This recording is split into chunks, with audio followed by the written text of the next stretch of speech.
Every night at 4 a.m. I hear a woman crying in my backyard. The neighbors warned me not to listen to her. The first time it happened, my wife woke me up. "Harry, do you hear that?" she asked in a terrified whisper. "Those are 4 words you don't want to hear in the middle of the night."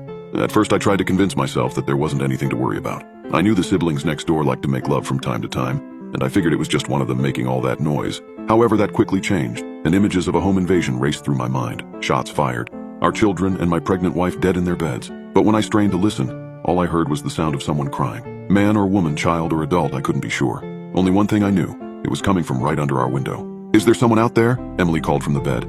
"I don't know." Despite the sound, when I squinted into the gray shadows, I couldn't see anyone. "I'm going to check," I said, heading for the door. "No, stay here, we'll call the police. I'll just take a look, I'll be fine, don't worry." I went downstairs armed with nothing more than a cell phone, but when I shined the light around through the windows, I didn't find anyone. The crying, however, continued. Now it sounded like it was coming from the forest surrounding our backyard, just past the tree line. And to me it sounded like a woman's cries, too restrained to be a child's and too soft and high-pitched to be a man's. I pulled open a window, cupped my hands and called out, "Hey, do you need help?" The crying sound stopped immediately, but she didn't reply. No other sounds came from the forest save for the wind rustling through the trees. "Hello?" I yelled. "Anyone out there?" A beat of silence. Then she started screaming, blood-curdling shrieks, over and over. No words, no cries for help, just screaming. That pushed me into action. I pulled out my phone and dialed 911. "There's a woman screaming in my backyard. I think she's hurt or in danger. She won't respond to me." The stairs creaked as my wife rushed down. "Did you call the police?" I nodded. "Oh my God, what the hell is going on out there?" She kept her hand protectively over her belly, as if to shield our unborn child from whatever horrors lay outside.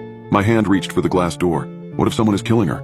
Right now? Or what if she's being abducted and they'll both be gone by the time the police are here? Emily yanked me back. "No, you are not going out there." "But..." She pulled the door shut and locked it. "You could get killed." Thankfully, the police arrived a minute or two later. As they walked into the backyard, the screaming cut off suddenly. Their flashlights scanned through the trees as they searched, lighting the leaves in white. 20 minutes later, they came back empty-handed. "Probably what you heard was the foxes," the officer said. "They've got this crazy mating call that sounds just like a woman screaming. But I heard her crying." "Look it up online," he said with a smile. "I've been fooled by it too. They sound just like a woman screaming her lungs out. It's insane." By the time we climbed back in bed, the gray light of dawn was spreading over the horizon. When I couldn't sleep, I took the officer's advice and looked up fox sounds. Apparently they do make a sound that sounds pretty similar to a woman screaming. Convincing myself that's all it was, I fell asleep, completely unaware that this was the only beginning of our worst nightmare. The following night it happened again, right at 4 a.m. on the dot. The soft crying coming from the forest. I called the police again. Yet again, they found nothing. They also warned me not to call them over the crying again unless things got worse. And so I didn't call them when it happened the next night. And the next. And the next. I chalked it up to the foxes even though they only made screaming sounds, not crying. I forced myself to fall back asleep every time.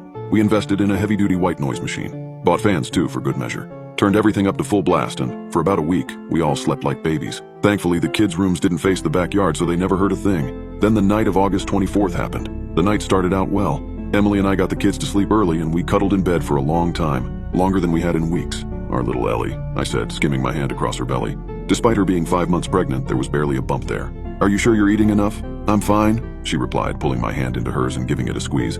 "I just don't want to gain so much weight like I did the last 2 times. You know I think you're beautiful at any weight, right?"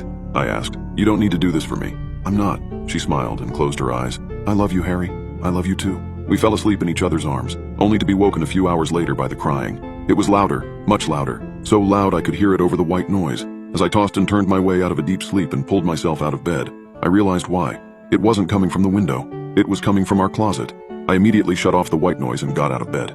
"Who's there?" I yelled, my hand firmly on my phone, ready to dial 911. No response, just more halting sobs, shuddering breaths, soft sniffles. "What's going on?" Emily asked sleepily. "There's someone in the closet." I turned my phone's flashlight on. The light twinkled in the darkness, bouncing off the metal doorknob. "Emily, call the police," I said, advancing towards the door. I heard the soft sounds of the dial tone behind me, then Emily's hurried voice. "We're calling the police," I said. "Tell me who you are." More sobbing. I charged up to the door. I grasped the doorknob. With a deep breath, I twisted and pulled. A terrified woman looked up at me. It was Emily. Her eyes were red and swollen. Her face was wet with a never-ending stream of tears. But it was without a doubt my wife. She sobbed over and over as she stared up at me, as if she weren't quite registering who I was. Then I looked down and my blood ran cold. Her hands rested on her stomach, her round, protruding stomach. She was pregnant.